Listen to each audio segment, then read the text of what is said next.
यह film AI तकनीक का उपयोग करके बनाई गई है। कुछ दृश्य, आवाजें और पात्र डिजिटल रूप से निर्मित या परिवर्तित हो सकते हैं। निर्माताओं ने सुनिश्चित किया है कि किसी भी व्यक्ति की पहचान का बिना अनुमति उपयोग या दुरुपयोग नहीं किया गया है।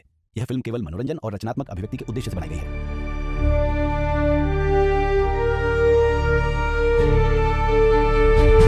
14 अक्टूबर 1956, नागपुर। इतिहास बदलने वाला क्षण।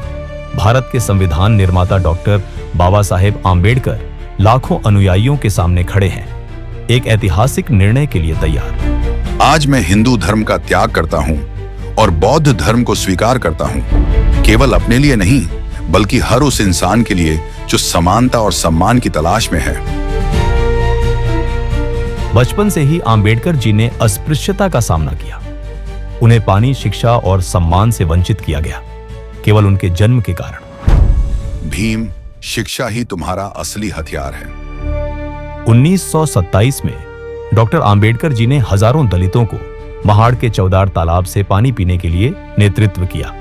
अन्यायपूर्ण व्यवस्था को चुनौती दी, लेकिन उन्हें स्वीकृति की जगह हिंसा का सामना करना पड़ा। उच्च जातियों ने उन पर हमला किया और तालाब को गोमूत्र से शुद्ध किया। पानी पीने जैसा साधारण कार्य भी विद्रोह माना गया। 3 साल बाद उन्होंने एक और आंदोलन चलाया, हिंदू मंदिरों में पूजा करने का अधिकार। लेकिन नासिक के कालाराम मंदिर में उनके और उनके अनुयायियों के लिए द्वार बंद ही रहे, जिससे जातिगत भेदभाव की गहराई फिर से उजागर हुई। मैं हिंदू जन्मा हूं, लेकिन हिंदू मरूंगा नहीं। भारतीय लोकतंत्र के शिल्पकार होने के बावजूद उन्हें समाज में जातीय भेदभाव स्पष्ट रूप से दिखाई दिया। उन्हें समझ में आया कि समाज परिवर्तन मौजूदा व्यवस्था में संभव नहीं है। इसलिए 1956 में आम्बेडकर जी ने ऐतिहासिक निर्णय लिया। लाखों अनुयायियों के सामने उन्होंने अन्याय का त्याग किया और समानता के नए मार्ग पर कदम रखा। बुद्धम शरणम गच्छामि, धम्मम शरणम गच्छामि, संघम शरणम गच्छामि। बुद्धम शरणम गच्छामि, धम्मम शरणम गच्छामि, संघम शरणम गच्छामि।